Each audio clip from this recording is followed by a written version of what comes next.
Sabes, he discutido durante horas y horas y horas a veces con personas que simplemente no pueden entender saber sin un conocedor, porque están tan atrapados por la estructura de la oración. El verbo tiene que tener ese sujeto. Por lo tanto, no puedes tener una situación en la que solo exista el verbo, es decir, saber. Y ellos preguntan, ¿quién está sabiendo? Y es tan malo como discutir con terraplanistas o con un testigo de Jehová. Impossible, debido a las rutinas de pensamiento. Ahora, una persona así nunca puede ser inventiva. ¿Por qué? Porque nunca lo verás. Un nuevo patrón y una nueva estructura. Y no verá uno, porque él está pensando todo el tiempo. No está abierto a las variaciones del mundo real. Y entonces solo puede ver lo que le han enseñado a ver.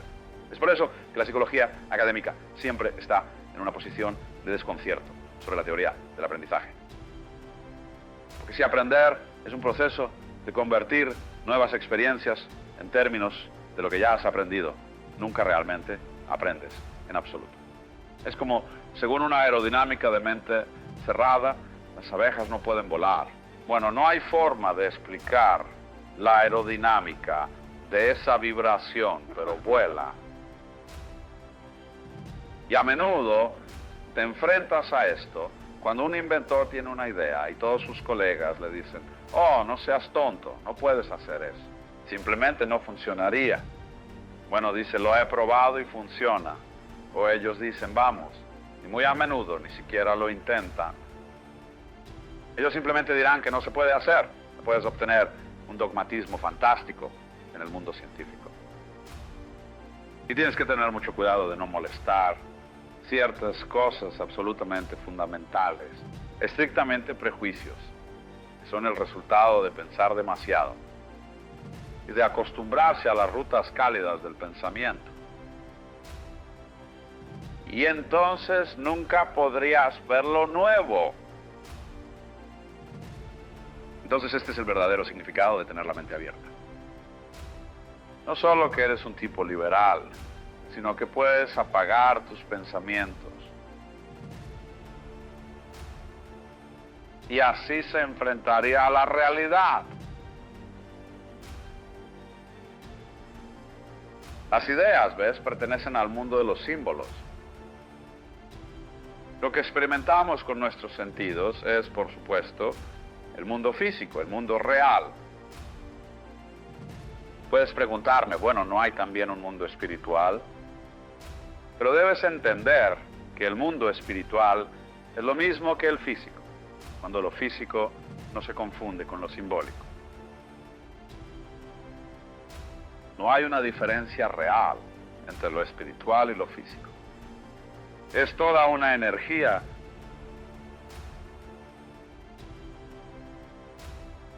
Todo en un solo espacio. Ahora ves, sin embargo, las dificultades. Al decir algo como es toda una energía, este es realmente el punto, quiero decir. Si entiendes que todo este universo es una energía y tú eres esa, realmente no tienes mucho en términos de problemas adicionales.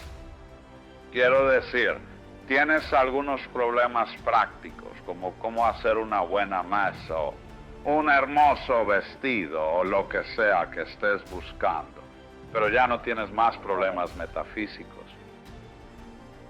Cuando ves eso, pero una persona que piensa mucho no puede entender eso en absoluto. Porque él dice, bueno, no hace ninguna diferencia si todo es solo una energía. Comencemos de nuevo. Quiero decir, ¿qué has dicho? Por supuesto, no hemos dicho nada. Lógicamente, la afirmación es pura tontería. Todo es una sola energía. ¿Y qué? Pero eso es solo porque la persona que ha recibido esta comunicación solo la ha tenido como un pensamiento. Y como pensamiento es otra vez como decir, hay papel debajo de cada palabra en esta página. Estoy pensando que eso significa que papel, papel, papel, papel. Pero cuando esto es algo que surge de no pensar, y cuando ves,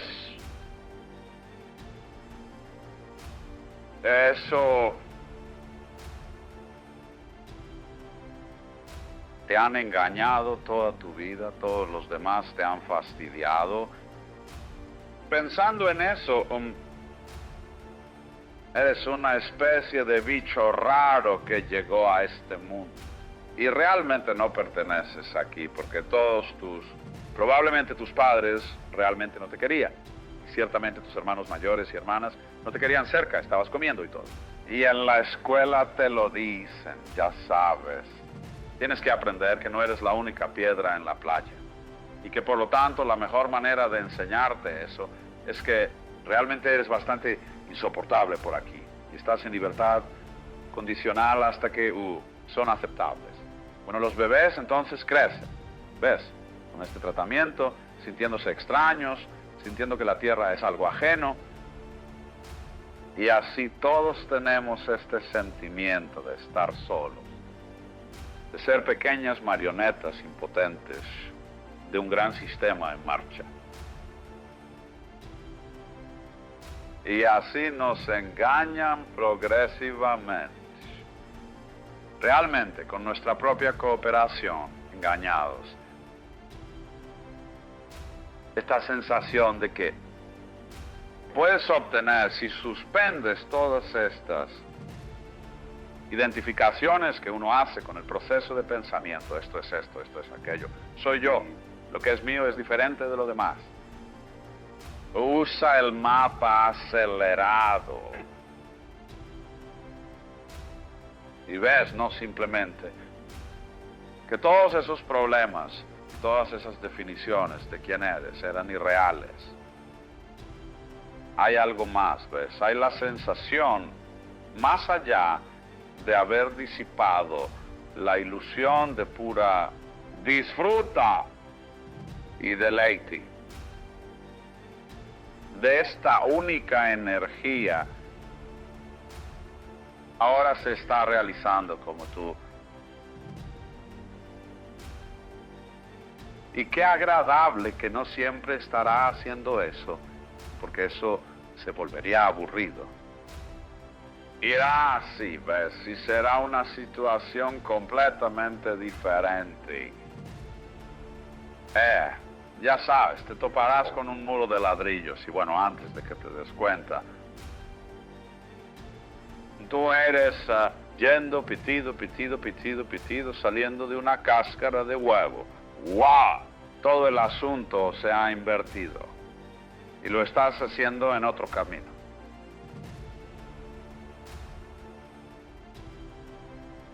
Pero solo hay un tú, ya ves.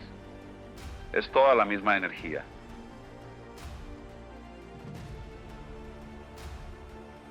Pero esto es, como digo, difícil de entender lógicamente. Si no lo entiendes experimentalmente, si lo entiendes experimentalmente, está perfectamente claro. Cuando alguien dice que todo es una energía, decimos, por supuesto.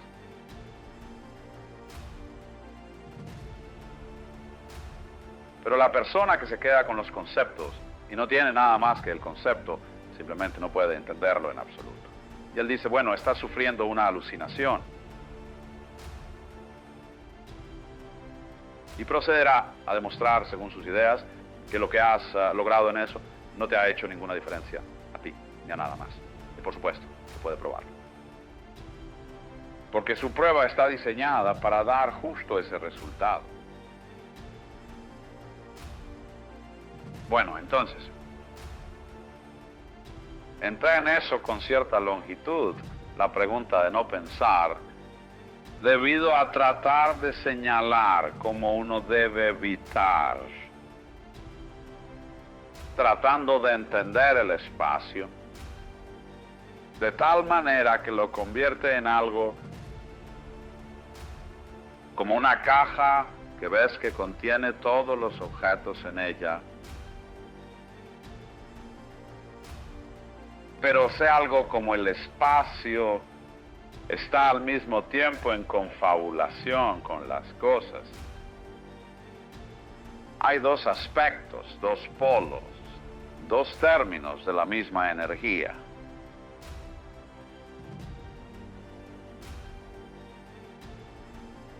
No hagas espacio en el mismo polo de la única energía que las cosas. Es el polo opuesto.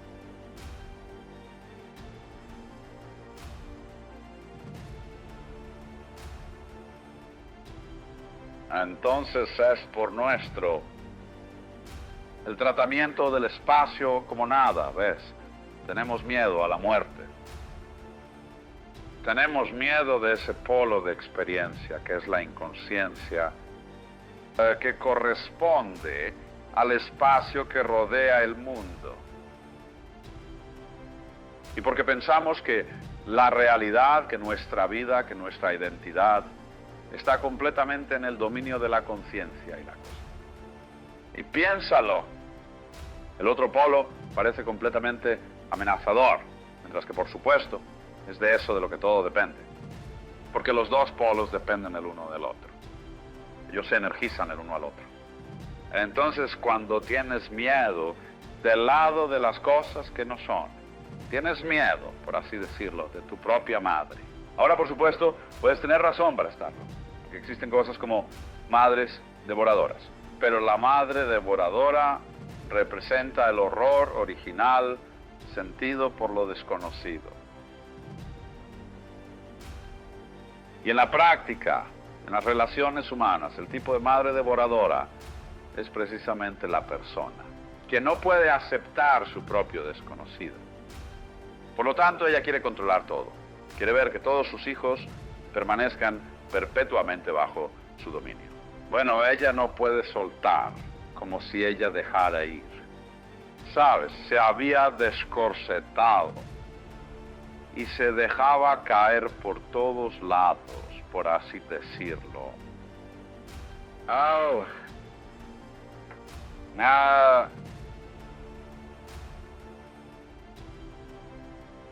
Ya se convierte en la devoradora. Pero siempre conquista la navarra al dejarlo caer en ella.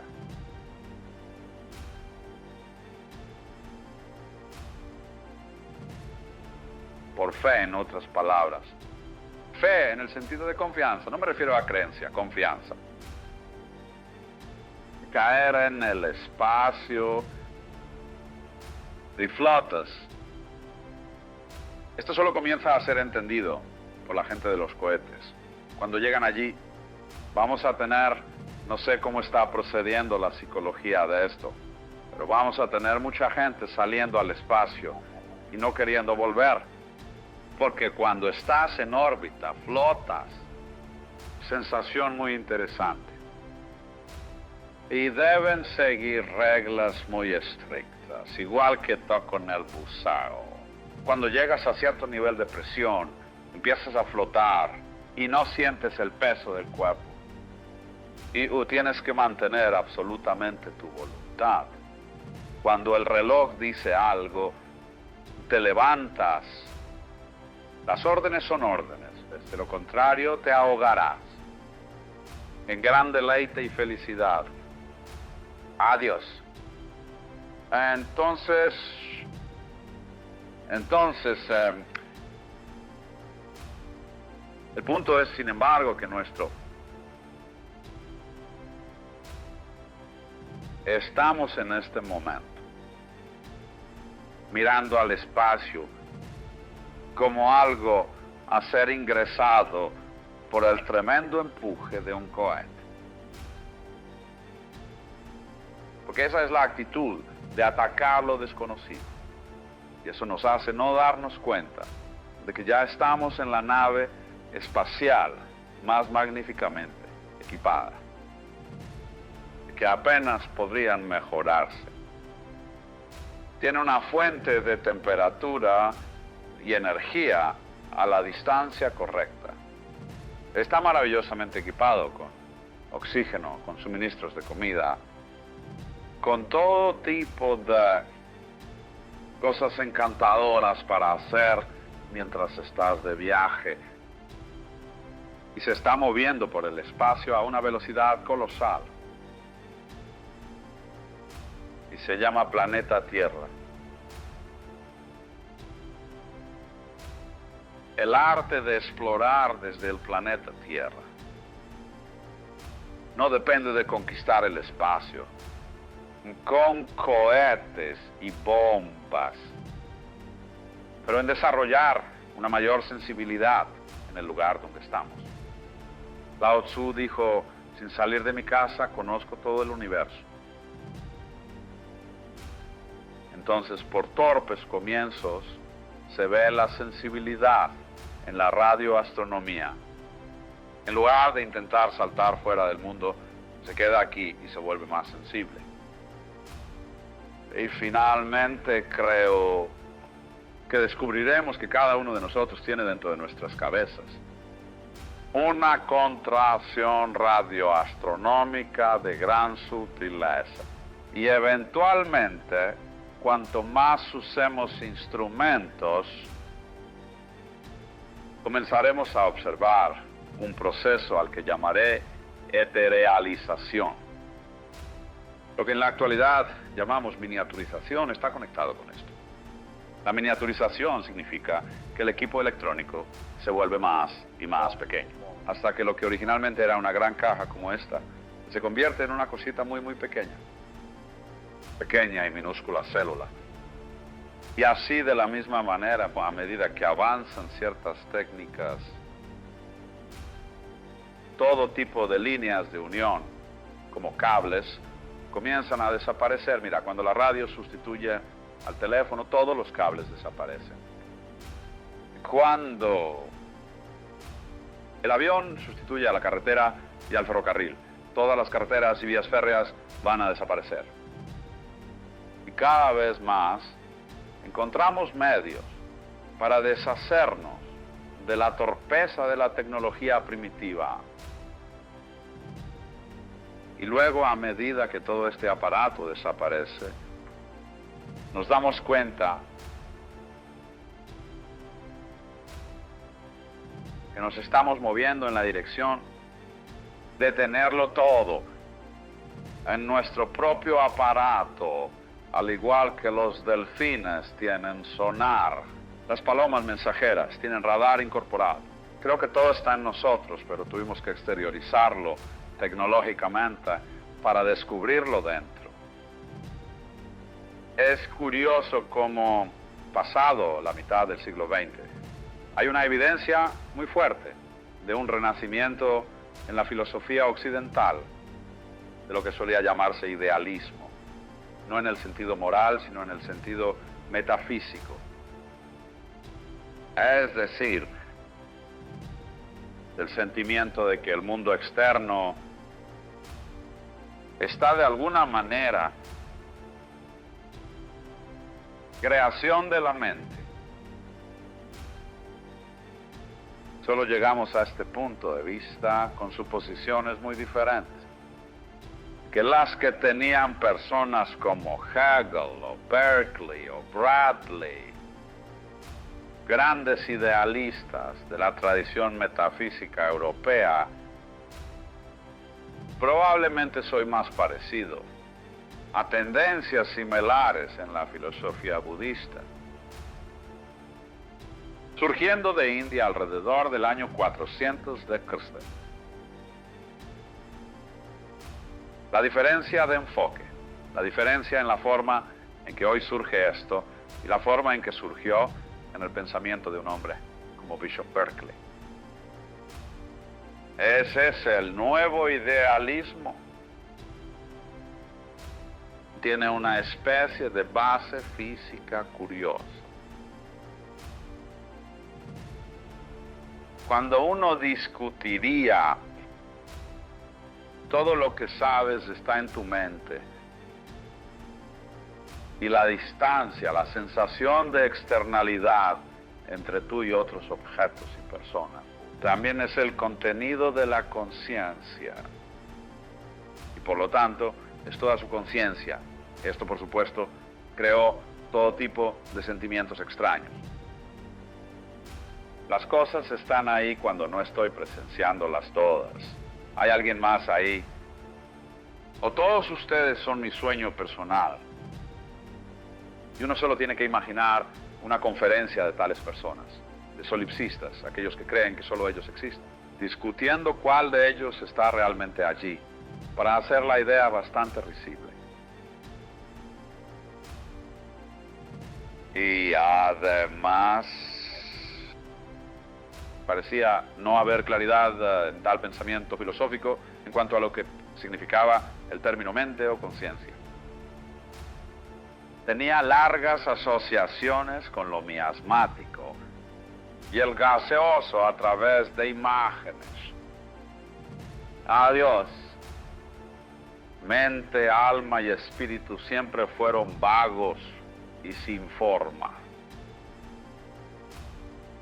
Y la materia, en contraste, era muy ruda, accidentado.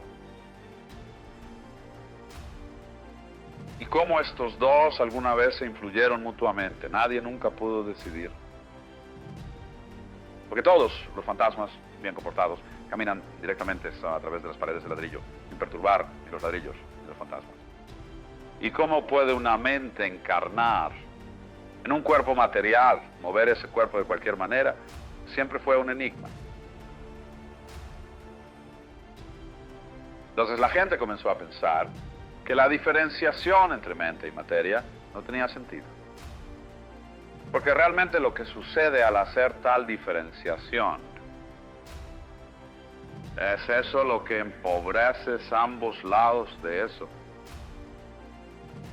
Cuando intentas pensar en la materia como sin mente, o en la mente como inmaterial, obtienes una especie de lío en ambos lados. Es igual cuando te encuentras con un místico, que no es un poco sensualista, y un sensualista no es un poco místico. Tal sensualista es aburrido.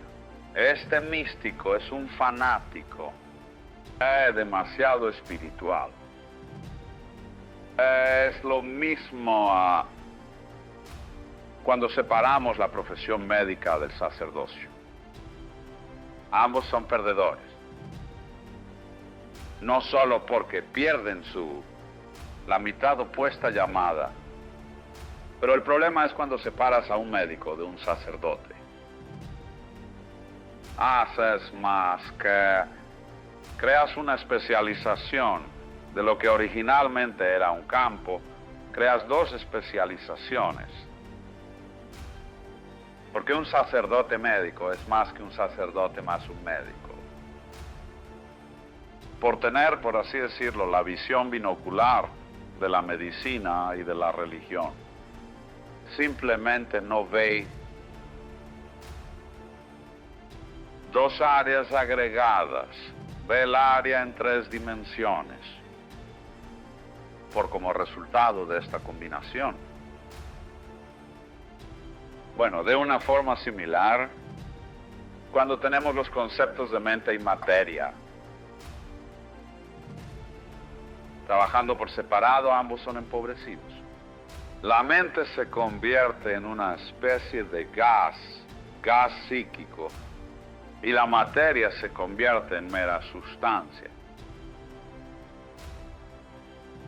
Pero ves, lo que nos ha permitido hacer una transición es, primero que nada, sobre todo, diría, 2 ciencias, biología y neurología.